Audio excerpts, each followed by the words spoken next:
the VA raters have developed a system of pre-packaged denial phrases that are vague enough to give them the perfect cover to essentially stamp no on your claim and move on quickly, while sufficiently covering their butts from a legal perspective, okay? It's a quick way to get you out of everybody's hair, leave you confused, wondering why you got denied, giving them enough legal cover to where no one gets sued. It's a rigged game, okay? What happens when you understand the forces at play, the incentives of the VA rater, the pressures that they're under, that's very predictable now. You see where the winds are blowing, and essentially you're able to now position your VA claim in a way and structure it in a way that makes it easier to hit approve on your individual claim. Does that mean you're going to guarantee an approval every time? Well, no, but you're dang sure going to be very well off as opposed to trying to fight against the VA. You cannot fight fair against the VA. You have to use these crafty tactics. You have to be smart.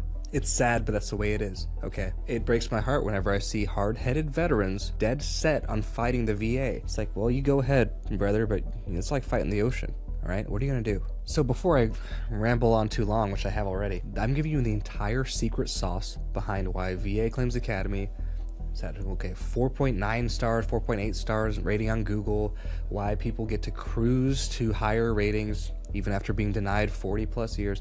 This is not magic. This is simply taking into account of the factors at play, positioning your claim in a way that makes it harder for you to actually deny and easier to approve, and you let it play out, and boom, presto. What happens? Well, people act based on incentives. That's what happens. That's the entire secret sauce. Without further ado, let's get into the denial reasons and how to actually undo them with the proper methods. If you're getting value from this video, hit that thumbs up button. The first one is pretty self-explanatory, but there's also kind of a secret underlying facet of it. That is, quote, we do not see a current diagnosis on file. What that means is, number one, your doctor didn't actually properly diagnose you even though you went to see them. This could happen specifically if you went to see a military doctor, or perhaps you were downrange and you saw one of those doctors, right? They're kind of, it's like makeshift doctors, you do what you can. And let's be honest, the note-taking isn't really up to speed, right? It's not quite cutting the mustard. In those instances, your medical records are thin, okay? If they're not burned in a fire already, if you can find them at all. So in this instance, the very simple solution is either one, you get a diagnosis because they're saying that either no doctor diagnosed you, or a doctor did diagnose you, but we're choosing to ignore it because it wasn't written to our specific type of form standard or based on a specific kind of doctor, okay? So the easiest way to destroy your claim is to kind of nip it in the bud right out of the gate. So if they can pretend that you don't have an official diagnosis or that your diagnosis is too old, guess what? They don't have to even evaluate whether it's service connected now. And they also don't even have to evaluate how severe it is anymore because you don't even have a diagnosis. Do you see how much work that saved that VA rater to deny you on that basis? You're going to start to see a trend. One last way that you can counter this as well, depending on the mood of the VA, because they flip-flop. We're going to take private disability benefits questionnaires the next week. No, we're not taking private DBQs anymore. And it flip-flops back and forth. But if you can get a private DBQ, all right, this is a disability benefits questionnaire. It's a VA form that your private doctor can actually fill out.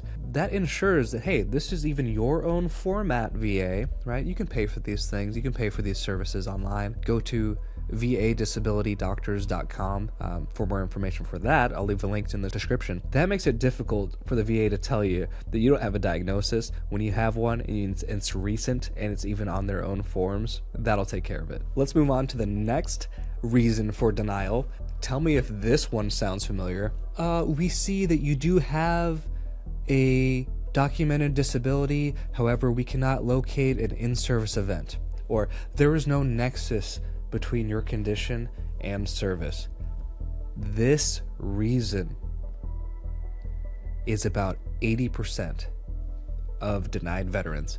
Get this one exactly, okay? So if this applies to you, you need to pay attention for the next 30 to 60 seconds for this segment. What the VA is doing when they tell you that there's no in-service event or there's no nexus between your current injury and service? They are not telling you that your back is not hurting, that your back is not bad. It gets even better. This is what the VA is saying.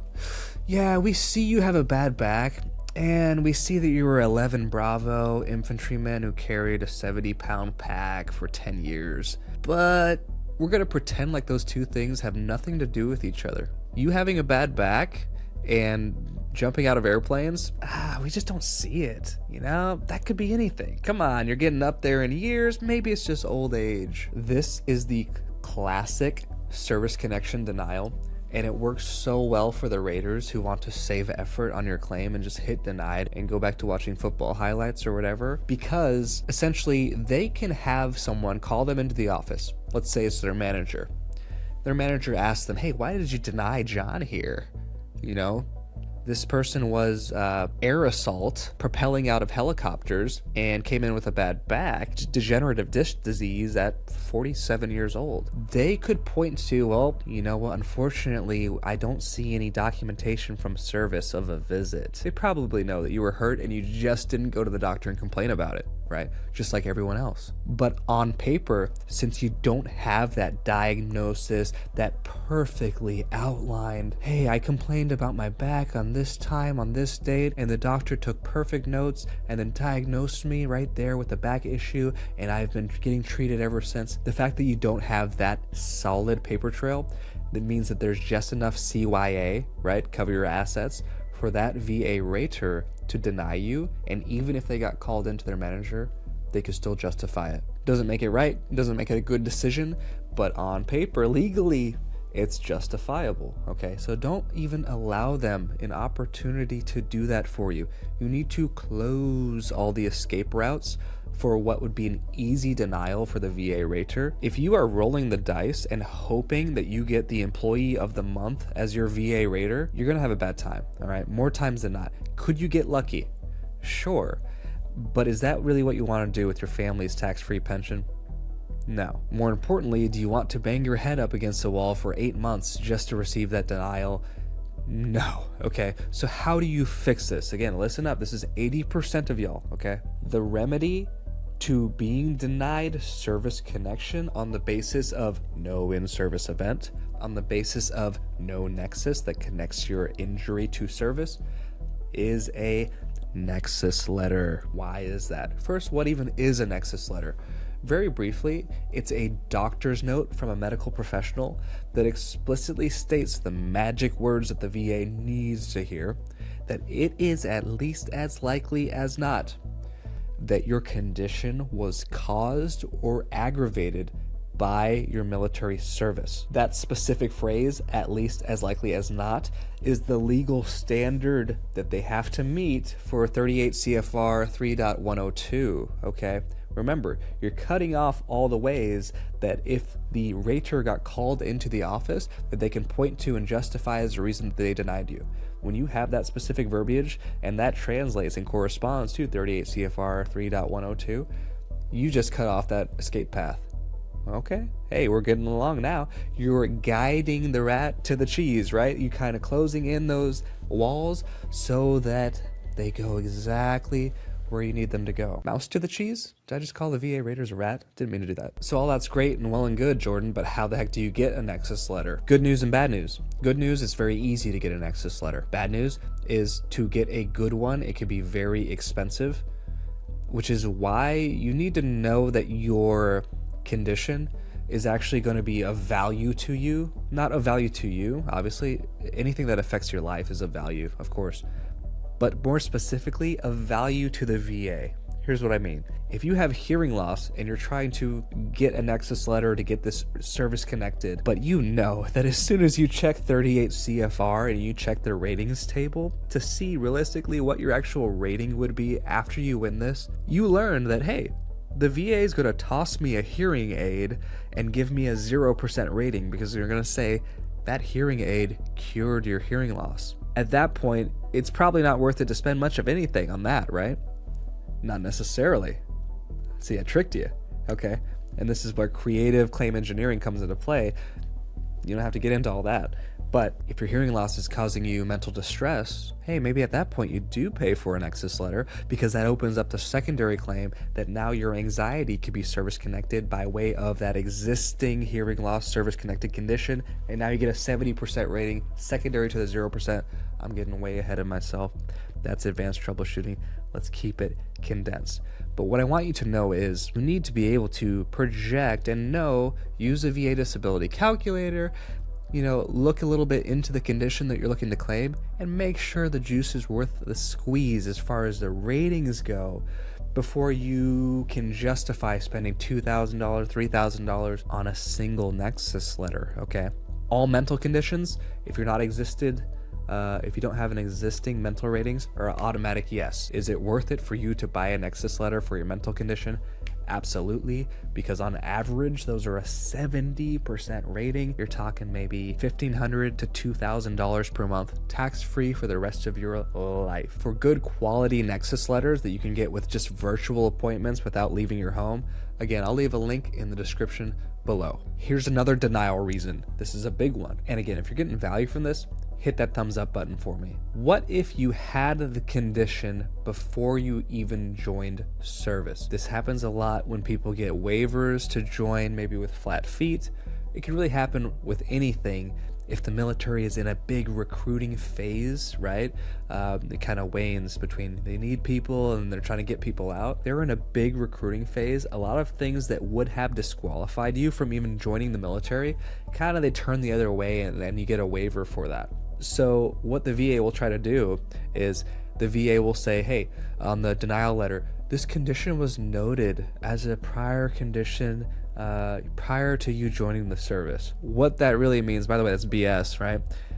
And this is why, even if it did exist, that they're saying that we found a note, okay, in your file from when you were 18 that said you had a sore knee. All right, so we're gonna blame your current, fact that you need a knee replacement on that, instead of the fact that you were jumping out of airplanes, or instead of the fact that you were pounding cement, doing PT. This is called, it's classic. This is the pre-existing condition excuse, and it's a way to shift the blame from the military onto you. This is very easy to counter, all right? 2 words: service aggravation, all right?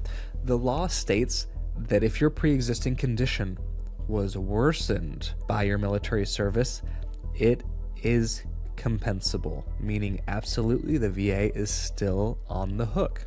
As long as service aggravated it or made it worse, it's the same as if you developed the condition during service brand new. And that is according to 38 CFR, no, that's actually 38 USC chapter 1153, okay?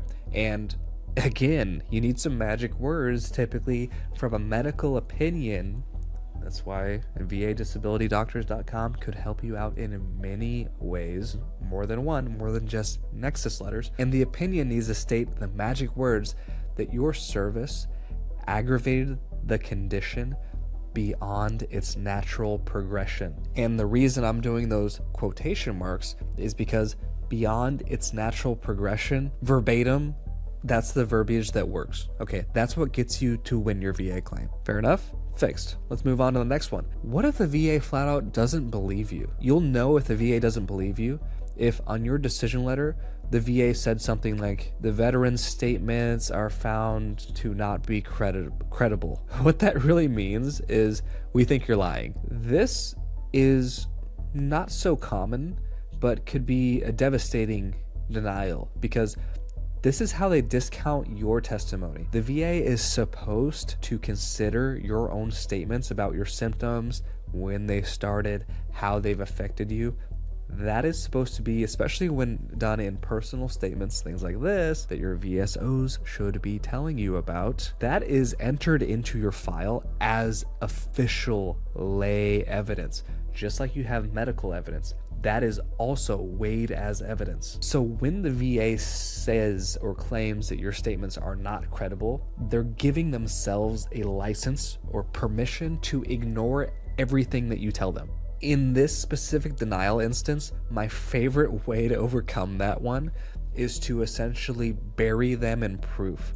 burying them in so much proof and evidence that they look ridiculous for not believing you. This is when we're calling in buddy statements from friends, family, fellow service members who can attest to the fact that, oh yeah, I was on EC duty with you, and when you were sleeping, you were snoring and gasping for air, waking everybody up. It was really annoying, right? Yeah, of course you have sleep apnea.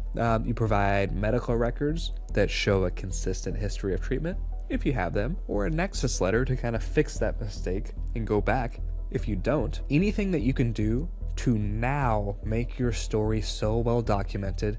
Again, even if you didn't go to the doctor in the past, a lot of that can be fixed with a good quality nexus letter, and you make them look ridiculous for not believing you. Okay, so at that point, it's like, okay, you don't believe me?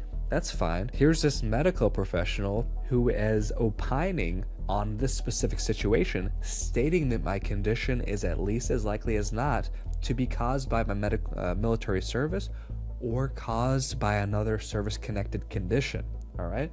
Don't take my word for it. Here is this doctor right here within their scope of practice giving their professional opinion. What do you think now? Okay, again, don't fight one-on-one with a VA. Don't fight fair with the VA.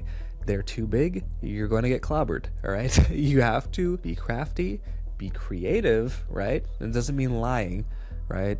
The Washington Post, again, is going to claim that I'm telling you to lie. When have I ever claimed or told you to lie? That's stupid, right? This is positioning your true story in a way that makes these forces that exist anyway now your tailwind and actually help move you forward, all right? Here's another denial reason, and this one's one of my favorites. They might tell you something like, a VA examination is not warranted at this time. Basically means, look, we're not even gonna look at you. We can deny this claim without giving you a C&P exam. Nope, didn't happen, sorry. And this is a procedural shortcut, but it ultimately means whoever filed your claim most likely did something wrong, okay? But this is a procedural shortcut to avoid even giving you an exam so they can deny you faster. Here is how to counter that in a way that you can actually control this, all right? You have to show and cite that they have a duty to assist you. That means they have a duty to go ahead and schedule any examinations needed in order to prove or disprove your claim.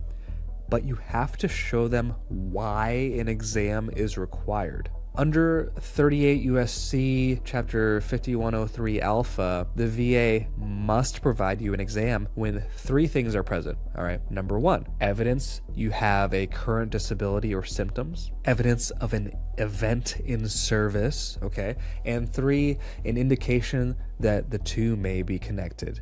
All right. So in your notice of disagreement, or whenever you have a call, for instance, whenever you complete and say, hey, I disagree with the claim, sometimes someone calls you, you've got to tell them that, hey, I've met the threshold for an exam.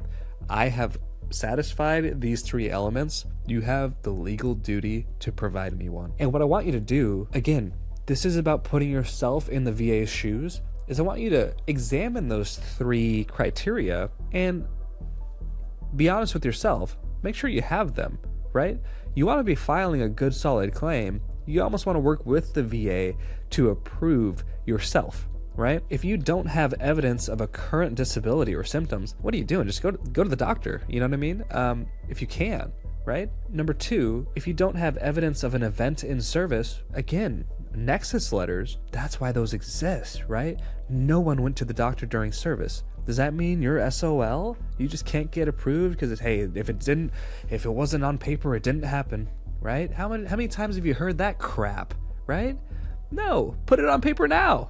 Boom, then look, it happened. And number three, an indication that the two may be connected. Again, the nexus letter takes care of that as well. I want to just shout off of rooftops the importance of getting that done, okay? And finally, one of the most infuriating reasons for not getting you paid, which is the VA says something like, this disability does not meet the rating criteria for a compensable evaluation. So confusing.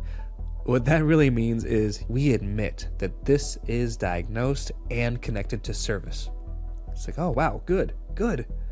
But your symptoms don't perfectly match our checklist, so we're giving you 0%. The reason that's so infuriating is because you've done all the work to get it service connected, and they still gave you nothing. This again is a way to get you to go away just with a nice pat on the back, like, hey, yeah, that was our bad. There you go, pal, good luck, and not pay you any money for it. This is pretty simple to fix and overturn, okay? So don't let this defeat you forever, right? This is a matter of focusing on your functional impairment. It is not just about the symptoms. It's about how those symptoms affect your life and affect your ability to work, your social activities, all right? You need to document how this condition limits your activities. And if you're a stiff-lipped, used to sucking it up and pressing on type of veteran, like many of you are, this could be difficult, right? Because now you're having to look out for the things that are kind of negative and wrong with you. It could feel like you're throwing a pity party, but that's what it's going to take in order to accurately come to the VA and present them with what they need to see in order to get you and your household taken care of. So now you know their playbook, okay? You know now not to be one of the many veterans that are sitting on a very nice vehicle, nice sports car, convertible. One day it doesn't start up and you go scrap it. What are you doing, right? Then the next day you drive by the scrap yard and you see the workers in the back doing donuts in your convertible, high-fiving each other because you didn't know that you were simply sitting on something that was just a couple of troubleshooting steps away by either one, you familiarizing yourself with the owner's manual a bit, or two, finding yourself an honest mechanic. Either one will do, okay? And the reward is tax-free passive income for the rest of your life, taking care of your household, okay? Setting things straight, so it is worth it. If you're getting ready to file your claim, review your evidence. Look at it through the eyes of the VA rater who's trying to find a reason to save time and save effort on your file, okay? Have you closed all the escape routes? Is your diagnosis clear? Is your nexus letter there, right? Have you pre-countered these sort of default phrases that the VA is going to want to just toss your way and then hope that you give up? And more importantly, do you now have the mindset that when you receive a denial for something, that's just feedback? That's not the end of the road. Because the fact of the matter is, you are not a beggar asking for a handout. This was your agreement. You were their warrior who has earned those benefits through your service, through your sacrifice, putting your body on the line, not complaining about it, sucking it up, getting the job done. Now it's time to do that again. It's time to suit up and go to battle, but not against the VA, but more with the VA. That's the smart way to do it, okay? You're not asking for charity, you're simply fighting for what you are owed. So when you find yourself demoralized, ready to give up on this VA claims process, thinking that it's over, I'm never gonna get approved, that's okay to feel that. But just know that that's by design, okay? Whenever you're ready, get back on the horse. It's time to start tinkering, okay? Pop the hood. Let's start working on that car a little bit, working smart. And you know what? Before you know it, you turn that key and that thing is going to start up once again. If this video helped you, don't keep it to yourself. The VA is counting on veterans staying isolated and confused, all right? Let's break that cycle. Share this with someone who needs it, and I'll see you in the next one. Cheers.